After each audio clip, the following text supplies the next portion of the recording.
Bonjour, bonjour, je suis très heureux de vous retrouver ce matin, parler de l'actualité de la crypto-monnaie et du monde merveilleux de la blockchain. Alors ce matin, nous allons parler une fois de plus de Floki. Alors il y a un nouveau listing qui a été fait sur Floki. Alors nous allons en parler un peu en longueur. Voilà, et avec toute, en tout cas, l'actualité qui entoure ceci, sans oublier aussi d'autres actualités aussi sur le Shiba. Alors pour ceux qui viennent de nous prendre en marche, activez les cloches de notification, surtout abonnez-vous pour ne rien rater des prochaines vidéos. Alors Floki, au fur et à mesure que nous avançons, est en train d'étendre ses tentacules, voilà, petit à petit, en créant un écosystème assez dynamique. Voilà, et donc c'est autour de l'exchange en Inde, voilà, WaziX qui vient de lister Floki. Alors, une énième plateforme qui vient de lister Floki. Alors, WaziX, quand on parle WaziX, vous ne voyez pas peut-être c'est quoi WaziX. Alors, c'est un exchange indien. Voilà, le premier, voilà, même indien, on va dire. Voilà, parce que voilà, il a commencé, il y avait d'autres qui étaient là avant lui, mais il a rapidement pu se hisser, voilà, à la première place des exchanges en Inde. Alors, lancé en 2017 par Yeti, voilà, Hacheti, voilà, ce dernier-là a vu une opportunité en Inde parce que les exchanges, voilà, en Inde n'étaient pas trop compétents et puis il y avait une différence entre les différents prix au niveau extérieur et puis en Inde. Alors, ils ont dit qu'il faut créer une plateforme qui sera assez transparente et aussi qui va aussi être voilà, équitable. Alors, ils ont lancé WaziX. Alors, WaziX, quand ils ont lancé, alors quelques 2 à 3 semaines après, voilà que l'Inde a mis l'interdiction des banques d'utiliser les crypto-monnaies ou d'accepter l'argent des crypto-monnaies. Voilà, donc après seulement 3 semaines de lancement, mais WaziX a réussi un temps soit peu à contourner ça. Comment? En lançant voilà, le trading peer-to-peer, voilà, qui est le trading entre les différents utilisateurs qui n'ont pas besoin d'intermédiaires bancaires. Voilà ce qui a été mis en place. Alors, ce n'était pas quelque chose qui se passait là-bas en ce moment. Alors, ils ont été ceux-là qui ont commencé cela. Et il y avait le local BTC aussi qui permettait de le faire. Mais ici, eux, ils ont automatisé leur système de sorte que en seulement 15 minutes, tout au plus, vous êtes voilà, crédité, que ce soit celui qui vend ou celui qui achète. En 15 minutes seulement, vous êtes crédité. Donc, ça fait un boom en Inde en même temps. Alors, du coup, ils ont contourné la sanction bancaire. Alors, qu'est-ce qui se passe? Alors, quand l'utilisateur vient, il dit qu'il a besoin de USDT. Alors, l'autre aussi qui veut acheter des USDT, alors va transférer l'argent et automatiquement, l'autre, il reçoit voilà, les USDT dans son portefeuille. Alors, l'autre est crédité directement à partir de sa banque. Ils ont dit qu'il ne faut pas ils vont accepter l'argent des crypto-monnaies, mais on n'a pas dit l'argent des utilisateurs. Est-ce que vous comprenez ce qu'ils ont mis en place?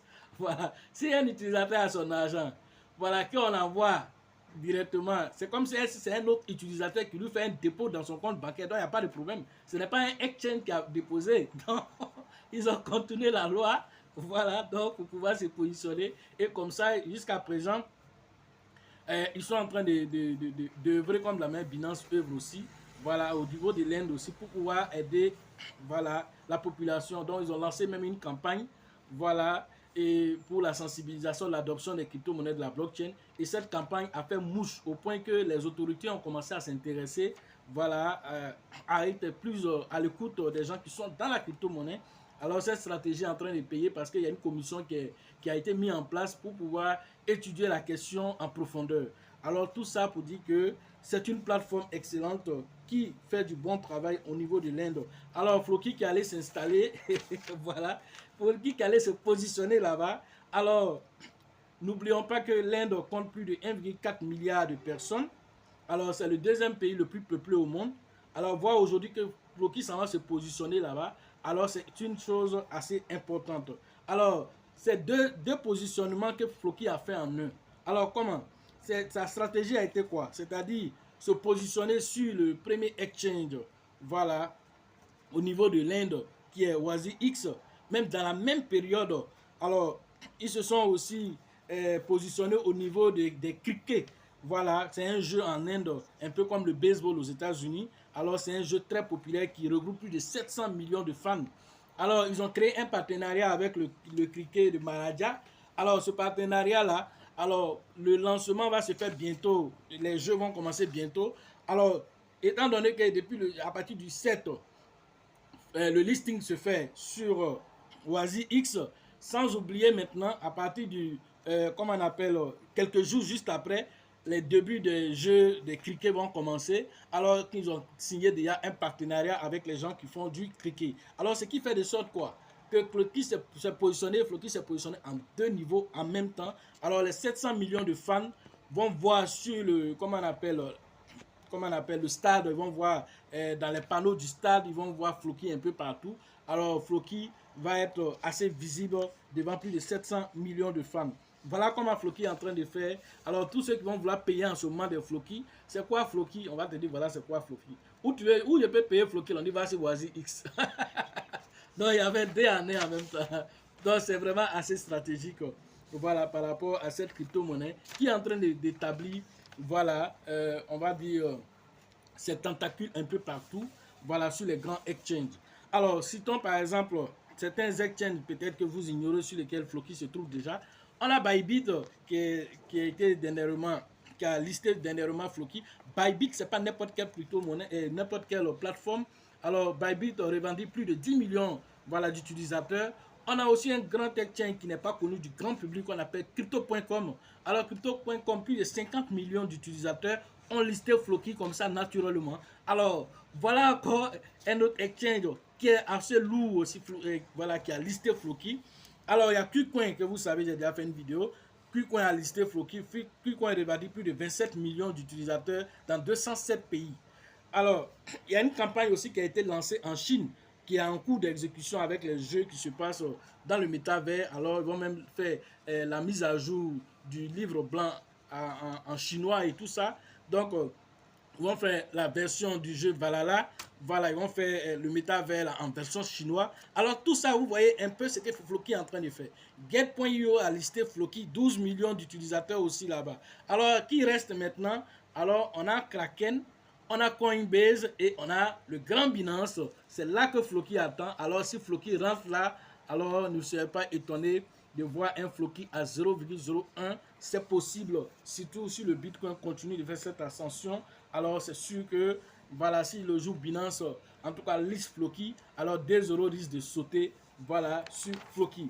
Voilà des choses qui peuvent être possibles. Et si d'ici, voilà, le bull market prochain, alors si le Bitcoin aussi atteint l'ascension que nous avons prévue, voilà, peut-être dans les 500 000 $, même voire 1 million de $, alors soyez pas étonnés de voir un Floki à 0,01, même à 0,1 $. Tout ça c'est possible parce qu'il y a un burn aussi qui se passe au niveau des crypto-monnaies qui viennent bloquer la liquidité sur Flockify. Alors 25% de tout ça est récupéré pour acheter des Floki pour réduire l'offre en circulation. Voilà des choses que Floki est en train de faire dans l'ombre, qui n'est pas connu du grand public. Il était de notre devoir de vous informer sur tout ceci.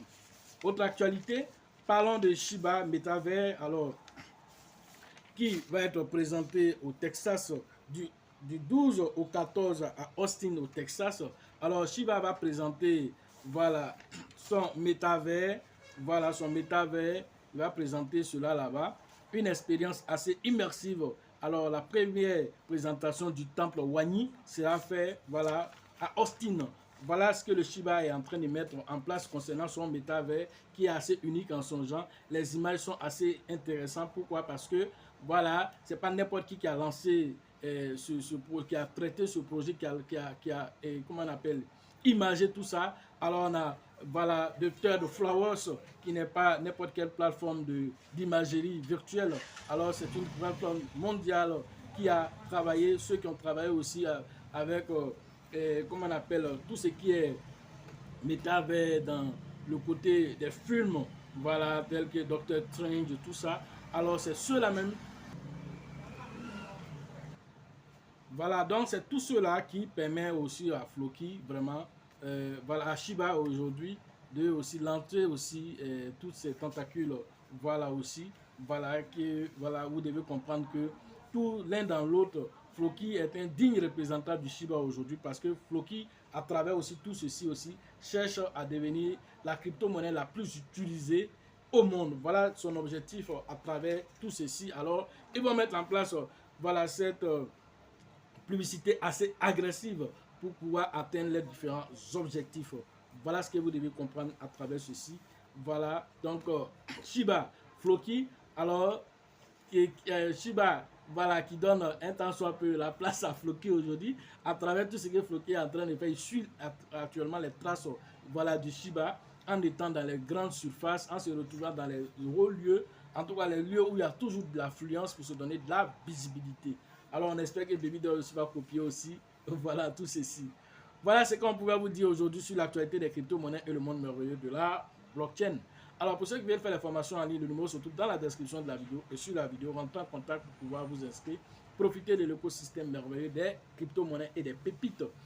Alors la formation d'Abidjan c'est dans quelques jours. Rentrez en contact avec le leader qu'on appelle Bill, le leader Georgette et le leader Elisabeth. Alors c'est prévu le 11 et le 12 mars prochain à la bourse du travail de Trècheville. Alors je vous invite à aller vous inscrire très rapidement parce que c'est dans quelques jours. La formation au niveau de San Pedro, c'est le 7 et le 8 avril prochain. Rentrez en contact avec le grand leader qu'on appelle Temi Joseph et son acolyte de tous les jours, Sango. La formation au niveau de Mans. Alors, cette formation, elle est prévue le 14 et le 15 avril prochain à Mans. Rentrez en contact avec le grand leader Nyawa pour vous inscrire. La formation au niveau de Gagnoua, c'est le 27 et le 28 mai prochain. Au niveau de Gagnoua, rentrez en contact avec le grand leader qu'on appelle, voilà, Diomandé pour vos différentes inscriptions. Voilà les autres endroits. Alors le numéro se trouve dans la description de la vidéo. Sachez toujours que la chance accorde et accordera toujours ses faveurs aux esprits avertis et aux esprits entreprenants. Et si vous pensez que la formation coûte cher, alors je vous en prie, essayez l'ignorance. À la prochaine.